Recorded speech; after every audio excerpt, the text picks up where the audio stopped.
Hello, my student. I am Lalmadi Yadav from Azamgarh, CPA. We are studying about electric potential surface and electric potential energy. Okay तो students, आज आप लोग electric potential surface और electric potential energy के about पढ़ेंगे। According to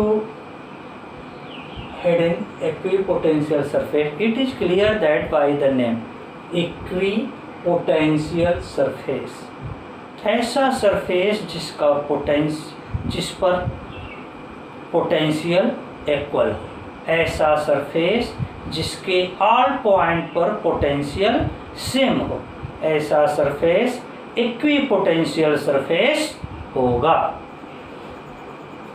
define to equipotential surface, any surface over which the electric potential is same. Any surface over which the electric potential is same everywhere is called an equipotential surface. Suppose that this line indicates electric line of force, indicates electric field line passing through two surface. This surface perpendicular to this electric line of force.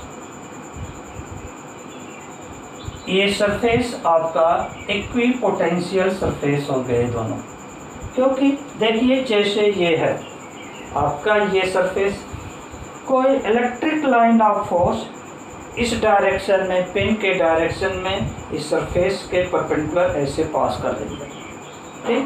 तो यहाँ पर जो electric field line आएगी ये किसी source के through आएगी और उस सोर्स से इसकी टोटल डिस्टेंस सेम होगी। जब डिस्टेंस सेम होगी तो according to formula V proportional 1 by R. If R is same for all point on the surface, then V also same on the surface. यानी कि V proportional 1 by R है। अगर किसी source से, जैसे ये लीनियर वायर है, उसके थ्रू ऐसे इलेक्ट्रिक फील्ड लाइन पैरेलल जाएगी, जिससे आपको फिगर दिख रहा है, तो इस तरीके से जो है कि उससे इक्वल डिस्टेंस पर ये सरफेस आपका प्लेन है। तो इक्वल डिस्टेंस पर होगा तो R इक्वल होने पर इसके R पॉइंट पर V भी इक्वल होगा। ऐसे ही दूसरा सरफेस है तो इसका R पॉइंट जो है कि आपका इक्वल होगा सोर्स से, तो V भी इसके R पॉइंट पर इक्वल होगा। तो इसके R पॉइंट पर पोटेंशियल सेम होगा, इनके R पॉइंट पर पोटेंशियल सेम होगा, इसलिए ये दोनों इक्विपोटेंशियल सरफेस होंगे, ठीक। So this rectangular surface is called equipotential surface. Suppose that electric source that is charged as a positively point charge. So according to this formula, at a equal distance we draw a surface. This surface is a circular.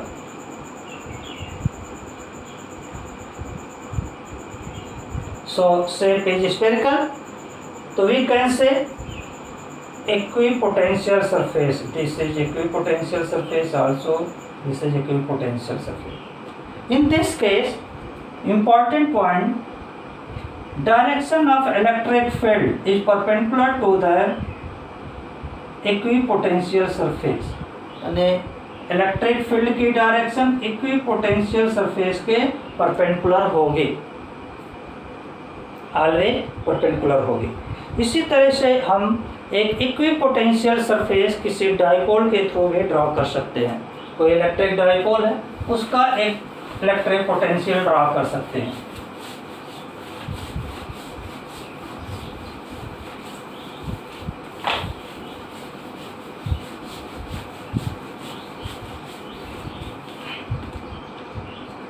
Suppose that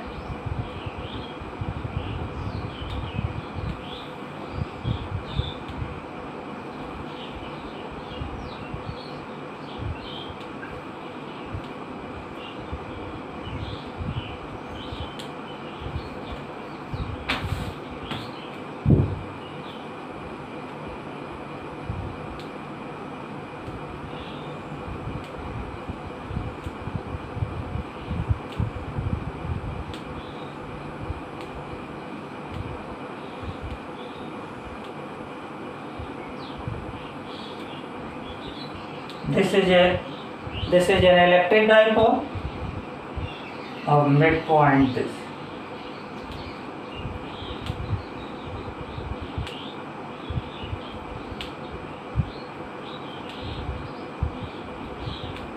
We draw electric equipotential surface due to negative charge.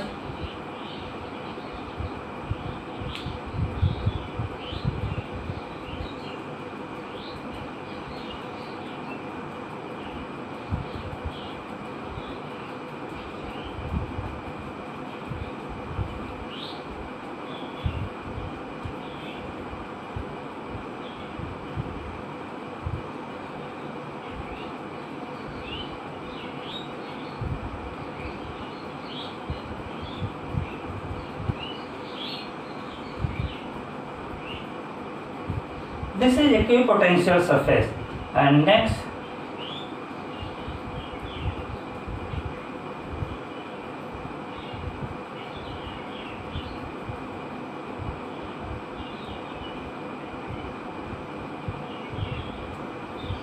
this draw an equipotential surface due to electric dipole. Okay,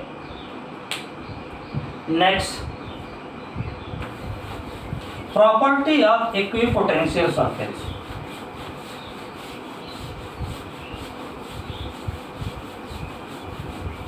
Property of equipotential surface.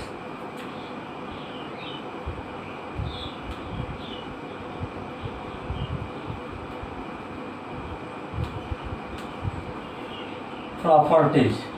First property, note करिए first property इसकी, no work is done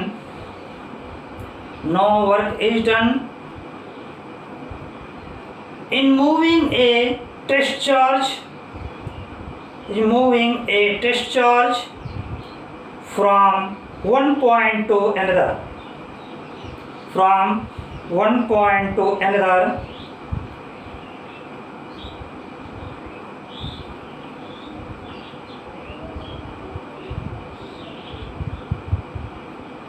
on an equipotential surface,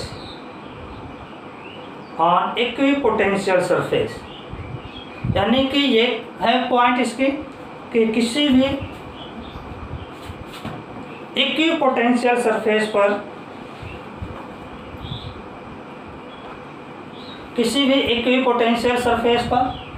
work done, किसी charge को move करने में work done 0 होगा। जैसे आप देख लीजिए, ये हमारा कोई इक्विपोटेंशियल सरफेस है,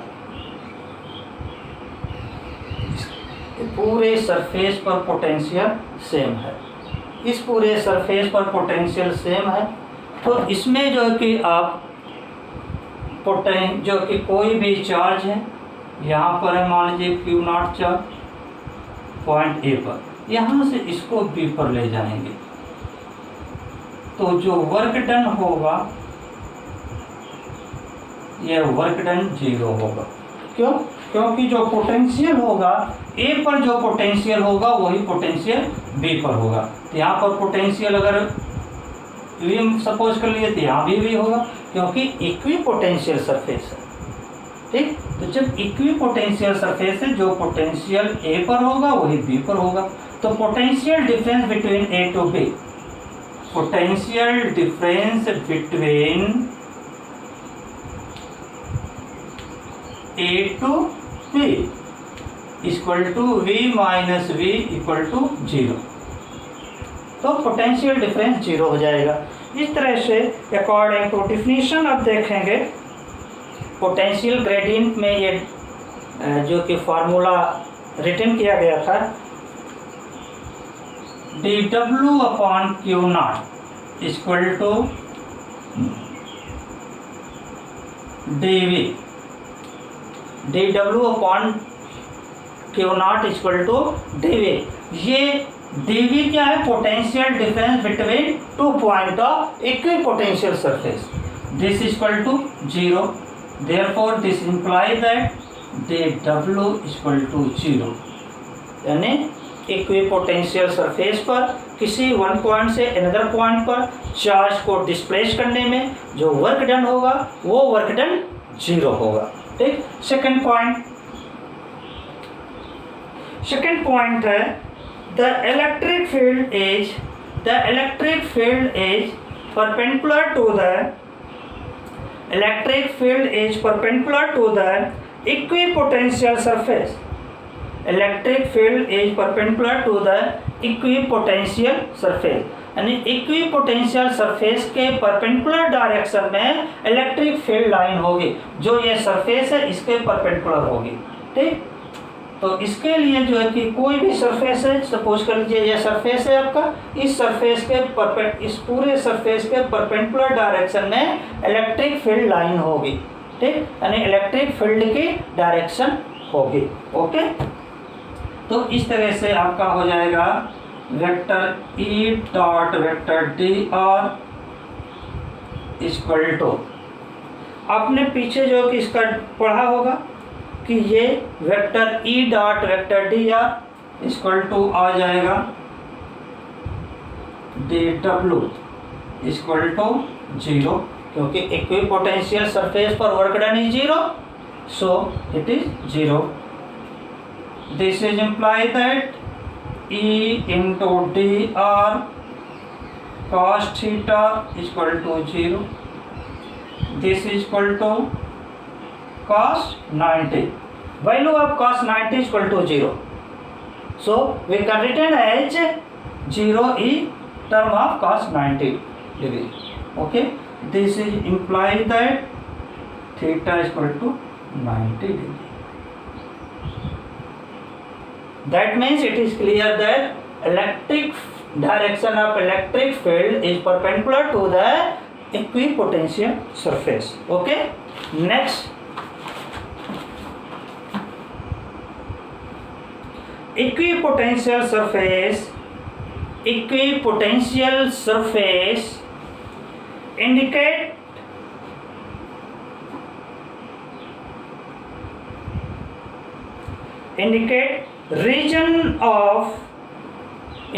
region of strong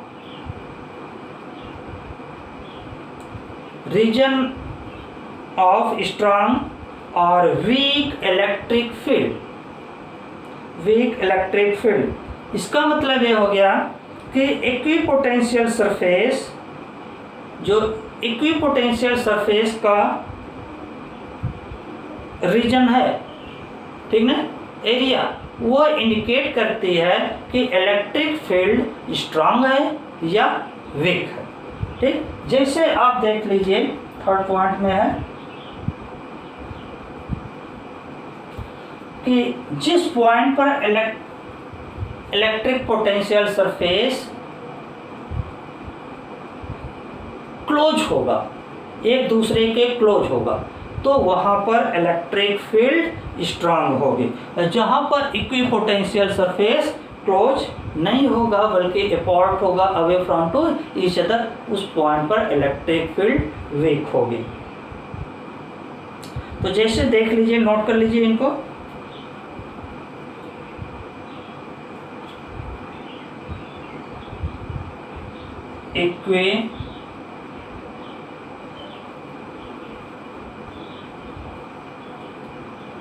equipotential surface electric field.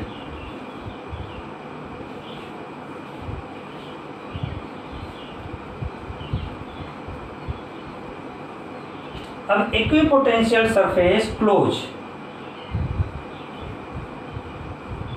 है तो इलेक्ट्रिक फील्ड स्ट्रांग हो जाएगी।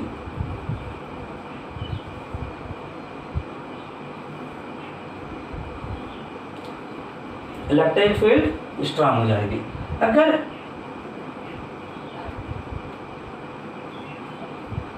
ये इक्विपोटेंशियल सरफेस अपार्ट हो, एक दूसरे से दूर हो,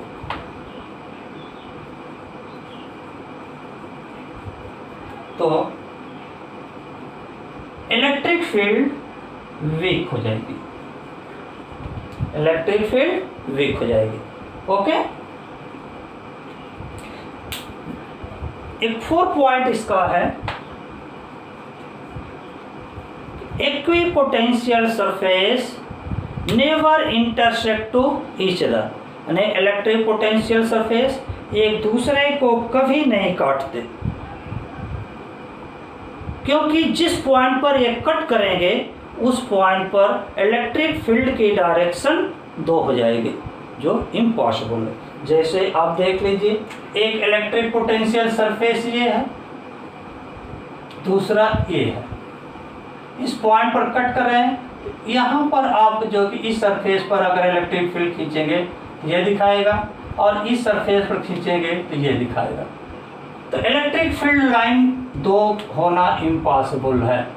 किसी एक पॉइंट पर, किसी कॉमन पॉइंट पर 2 डायरेक्शन इलेक्ट्रिक फील्ड का इम्पॉसिबल है। Therefore equipotential surface never intersect to each other. Okay,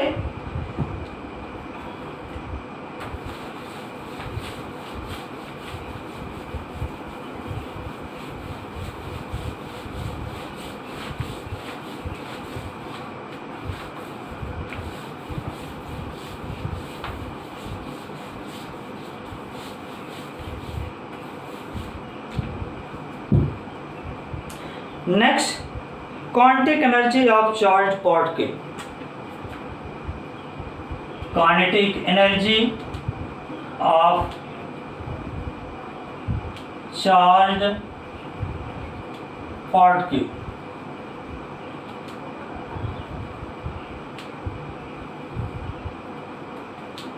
किसी चार्ज पार्टिकल की काइनेटिक एनर्जी क्या होगी? ठीक, let charge q, let charge q placed uniform electric field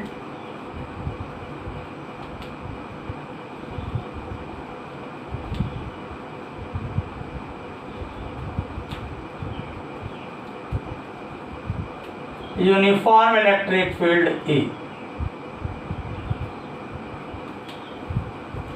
then अगर कोई चार्ज किसी यूनिफॉर्म इलेक्ट्रिक फील्ड में रखा हुआ है तो due to electric field charge experience an electric force, तो you find electric force on charge.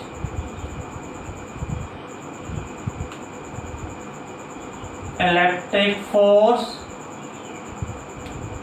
On charge,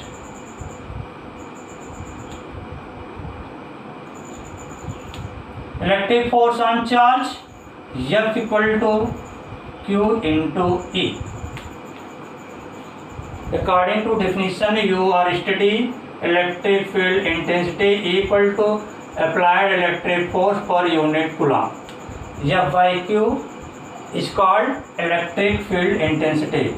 So F equal to Q into E. Okay.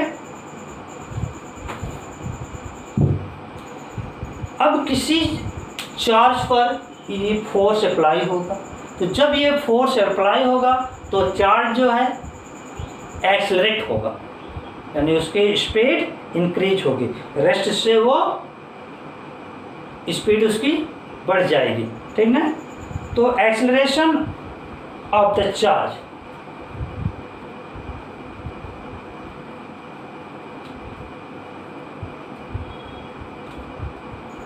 of the charge.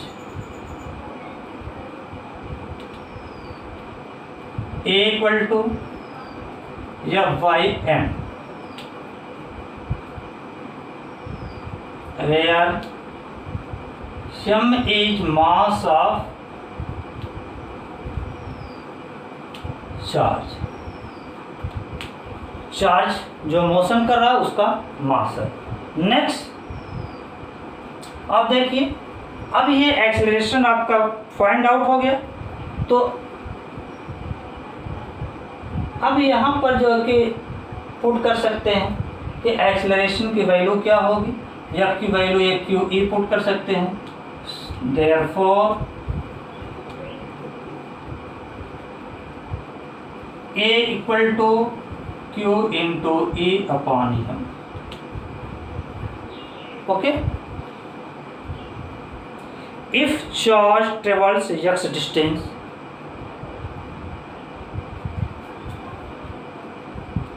if charge displaced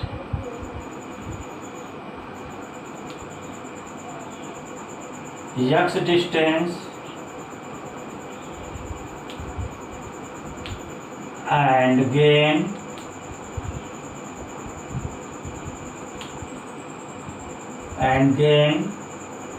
velocity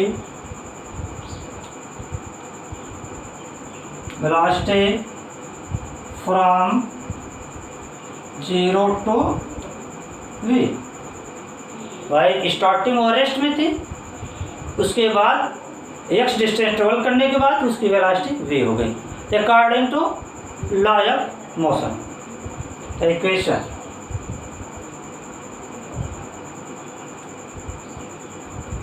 according to equation of motion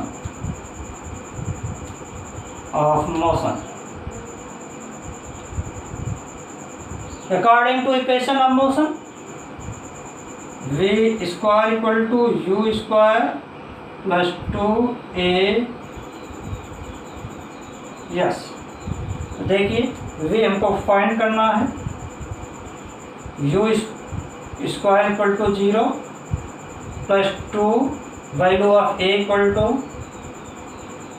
q into e upon m. Yes की जगह पर travel distance है x.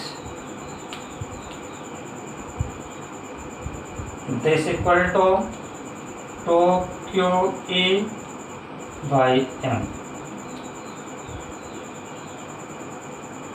But a equal to v upon x. v by x, where v is potential difference. V क्या है? Potential difference है. ठीक, तो अब इसमें जो है कि e की प्लेस पर v बाई एक्स को कर लेंगे. तो v square equal to 2q e के प्लेस पर v by x into x. तो x का x से कैंसिल हो जाएगा, आ जाएगा 2q इंटू v. अब इसके बाद जो कि आपका v तो फाइंड हो गया. अब काइनेटिक एनर्जी फाइंड कर लीजिए. Kinetic energy of charge, kinetic energy of charge, kinetic energy of charge के equal to half m v square. तो हाफ m v स्क्वायर, और यहाँ पर देखिए अपॉन m है, तो यहाँ पर m जो कि आपका बच जाएगा अपॉन m. अब देखिए पुट करिए हाफ m v स्क्वायर की value 2q v by m. देखिए 2 से कैंसिल, m से कैंसिल. काइनेटिक एनर्जी के equal to half m v square equal to Q into V। Okay, it is clear that kinetic energy. Next topic, electric potential energy.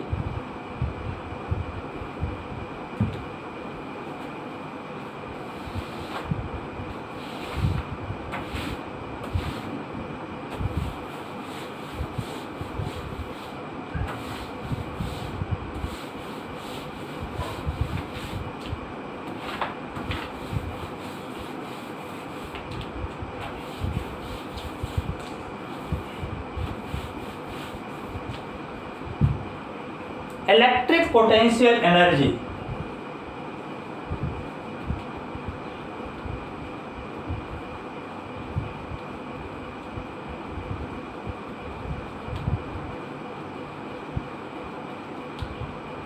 Electric potential energy. अब starting में देखिए आपके पास कोई जो है कि चार्ज नहीं है, कोई चार्ज आपके पास प्रेजेंट नहीं है। तो जब कोई चार्ज यहाँ पर नहीं है तो कोई इलेक्ट्रिक फील्ड भी नहीं प्रेजेंट होगी। जब कोई इलेक्ट्रिक फील्ड नहीं प्रेजेंट होगी तो किसी भी चार्ज को इनफाइनाइट से किसी पॉइंट तक लाएंगे, कोई वर्क डन नहीं करना पड़ेगा, ठीक, क्योंकि उस पर कोई अगेंस्ट फोर्स ही नहीं अप्लाई होगा, कोई वर्क डन नहीं करना पड़ेगा, ठीक। तो ब्रिंगिंग ए चार्ज, एक कोई पॉइंट ए ले लीजिए, यहाँ पर कोई एक चार्ज Q1 को ब्रिंगिंग करिए, कहाँ से, इनफाइनाइट से। फर्स्ट में देखिए bringing a charge Q1 from infinite,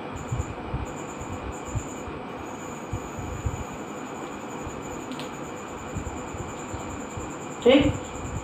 तो वर्क डन,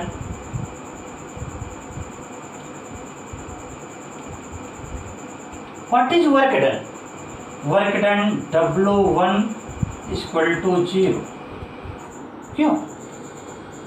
क्योंकि यहाँ पर कोई इलेक्ट्रिक फील्ड नहीं है स्टार्टिंग में, फर्स्ट में। तो Q1 चार्ज को कहीं से भी लाओगे इनफाइनाइट से तो उसको जो है कि अपोजिशन करने वाला या हेल्प करने वाला कोई फोर्स नहीं है, तो वर्क डन 0 होगा, किसी का अगेंस्ट वर्क डन नहीं करना होगा। अभी एक चार्ज Q1 प्रेजेंट है, तो जब चार्ज Q1 प्रेजेंट हो गया तो अब एक इलेक्ट्रिक फील्ड प्रोड्यूस हो गई, और जब इलेक्ट्रिक फील्ड प्रोड्यूस हो गई तो उस इलेक्ट्रिक फील्ड में किसी भी चार्ज को लाओगे इनफाइनाइट से, तो उस इलेक्ट्रिक फील्ड के थ्रू जो फोर्स अप्लाई होगा उस फोर्स के अगेंस्ट वर्क डन करना पड़ेगा। सपोज कर लीजिए पॉइंट बी पर आप चार्ज Q2 को इनफाइनाइट से ला रहे हैं, जो इनके बीच की डिस्टेंस r है, ठीक।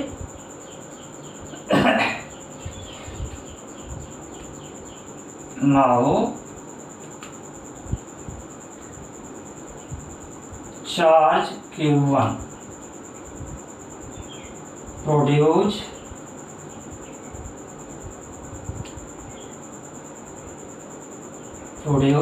electric field in electric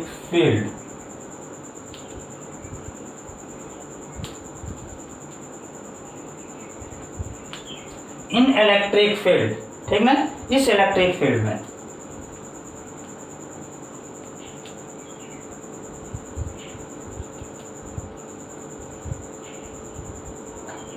due to this electric field, ठीक, इलेक्ट्रिक फील्ड। तो electric potential at P, electric potential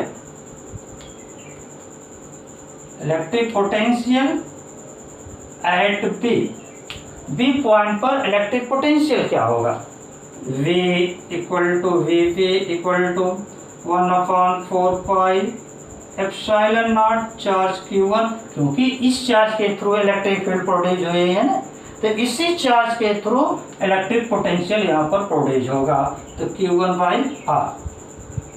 okay, अब ये चार्ज हो गया। अब हम वर्क डन फाइंड करें तो ये इलेक्ट्रिक पोटेंशियल हो गया, वर्क डन फाइंड करें bringing a charge Q not from infinite,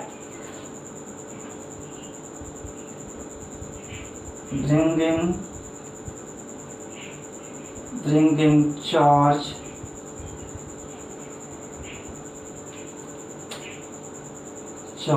Q2 from infinite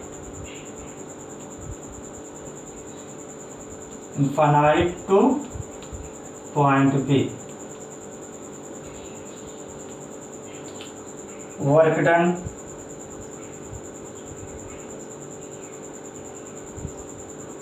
क्या होगा? वर्क डन को हम फाइंड करेंगे W2 इक्वल टू हो जाएगा ये चार्ज Q2 जिसको हम ब्रिंगिंग कर रहे हैं, ला रहे हैं, into potential difference point B to potential of point infinite, यानी कि इस पॉइंट B और इनफाइनाइट के बीच की जो पोटेंशियल डिफरेंस है वो potential difference between point B to infinite, ये हो गया। तो इनफाइनाइट का पोटेंशियल डिफरेंस 0 होता है और B का पोटेंशियल डिफरेंस ये है, हम पुट कर देते हैं Q2 into 1/4 pi epsilon naught charge Q1 by R, ठीक। और ये ब्रैकेट में लिख लीजिए V infinite equal to 0। Infinite का 0 होगा, क्यों होगा? देखिए आप जानते हैं V प्रोपोर्शनल 1/R, तो R इनफाइनाइट हो जाएगा तो V 0, यानी इफ R इनफाइनाइट तो V इक्वल टू 0। ओके, अब इस कंडीशन में देखिए W2 इक्वल टू आपका हो गया Q2 1/4 pi epsilon naught Q1 by R। तो total work done of the system, इस पूरे सिस्टम को इस्टेब्लिश करने में टोटल वर्क डन कितना हुआ? पहला तो ये W1 इस चार्ज को सेटअप करने में, फिर इस चार्ज को सेटअप करने में ये W2, तो total work done on the system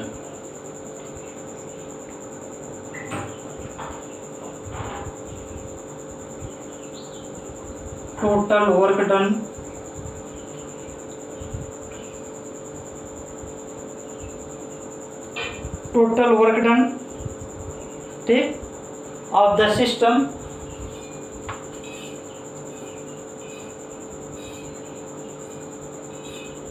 establish the system W equal to W1 plus W2 equal to 1/4 pi epsilon naught Q1 into Q2 by R square। Okay, तो यानी potential energy of the system, this work done is stored in the system in term of electric potential energy। ये जो work done जितना किया गया है इस system को इस्टेब्लिश करने में, वही टोटल वर्क डन इस पूरे सिस्टम के में पोटेंशियल एनर्जी के टर्म में स्टोर्ड हो जाएगा। Potential energy of the system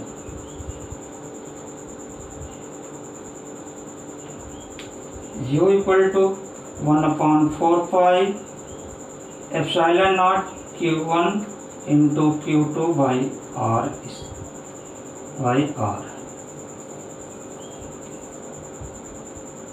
ये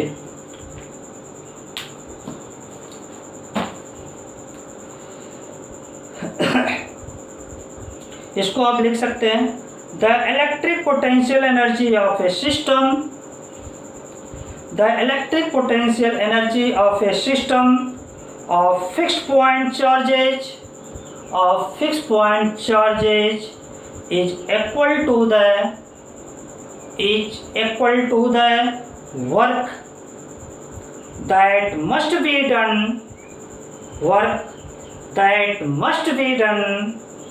by an external agent, by an external agent to assemble the system, bringing in each charge from infinity, bringing the each charge from infinity. Okay, thanks.